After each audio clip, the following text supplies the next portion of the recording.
Have you ever woken up in the middle of the night and you can't move? You feel like there's something terrifying in the room with you.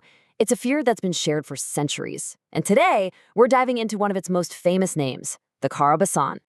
I mean, just listen to that. It captures this experience that so many people report. A crushing weight, total paralysis, and a silent scream that's trapped right in your throat. It's basically a nightmare come to life. So in Turkey, they have a name for this thing.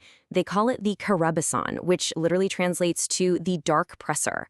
It's said to be a type of jinn or spirit that comes down on you while you're sleeping, feeding on your fear. But you know, this story is so much more than just a monster of the week tale. It's survived for hundreds of years because it's actually a practical warning. And by the end of this explainer, you'll understand exactly what it's trying to protect people from. Okay, first, let's zoom out a little bit, because this isn't just a story from Turkey. It turns out this is a story told by the entire world. That exact same feeling of being paralyzed and sensing some kind of evil presence has been given a name in almost every culture, and that suggests we're all describing the same fundamental human experience.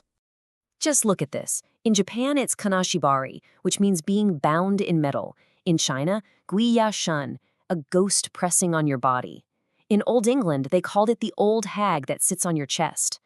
The names are different, but the terror, it's identical.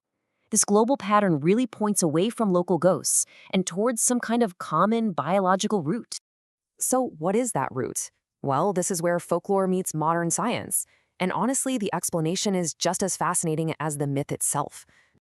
But before we reveal the science, what do you think? Is this horror really supernatural, or is it something biological? Go ahead, make a call. Okay, the answer is human biology. The scientific term for what the Karabasan story is describing is sleep paralysis, and it's a well-documented and surprisingly common neurological event. It's actually a pretty logical process. See, when you're in dream sleep, that's REM sleep, your brain paralyzes your body. This is a safety feature called muscle atonia. It's what stops you from, physically acting out your dreams. Sleep paralysis is just a tiny glitch in that system. Your mind wakes up a moment before your body does. So you're awake, but you're still locked in sleep mode. And in that terrifying little gap, your dreaming brain and your waking mind overlap. And that's what causes these incredibly vivid hallucinations. The pressure on the chest, the shadowy intruder. These aren't just parts of the myth. They are textbook symptoms of sleep paralysis. The dark presser is simply the story our brain tells itself to make sense of these really frightening physical sensations. Okay, so if this is all just a brain glitch, why create such detailed stories around it? Why have cultures like Turkey developed entire rituals instead of just dismissing it as a weird dream? To understand that, we need to meet a related figure, the Alquerisi, or the Scarlet Woman. Now, while the Karabasan can visit anyone, the Alquerisi is very specific. She only attacks new mothers and their babies. And that detail isn't random, it's actually the key. In a time before modern medicine, the Alquerisi story was a way to explain the very real dangers of postpartum complications, from infection all the way to depression. So again, if it's a biological event, why do the stories and rituals matter so much? Well, the crucial point is that these aren't just superstitions. You can think of them as a cultural toolkit for managing anxiety. Placing a knife by the bed or using the color red, that gives you a sense of control. But notice that one in the middle. Never leaving a new mother alone. That isn't folklore. That is life-saving, community-enforced healthcare hidden inside of a ghost story.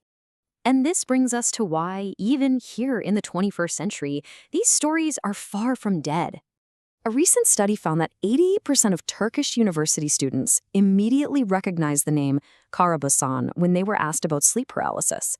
Now, very few of them actually believed in the creature, but the name, the story, it persists. And this just shows that folklore doesn't survive because people are superstitious. It survives because it's useful. These stories are tools, and they perform a vital social and psychological function. The Karabasan story takes that private, nameless terror of waking up paralyzed, and it gives it a name. It turns an individual medical issue into a shared cultural experience. And suddenly, you're not alone. You're not going crazy. You've just been visited by the Karabasan. And there are rules and rituals for how to deal with it. It makes the fear manageable. And this is the answer from the very beginning. The story of Al-Qardasi is that powerful cultural warning. It's a social contract hidden in a ghost story that says, protect and support new mothers. It ensures the community rallies around its most vulnerable members, right when they need it the most. So this leaves us with a final thought. We may not believe in the Karabasan, but that need to tell stories to make sense of fear, of our own biology, and of the unexplainable, that hasn't gone away. So what are the modern myths that we use today? If you enjoy folklore that's explained with real context, not just jump scares, go ahead and save this explainer for later. And if you appreciate folklore that's thoroughly researched, turn on those notifications. We'll see you in the next explainer.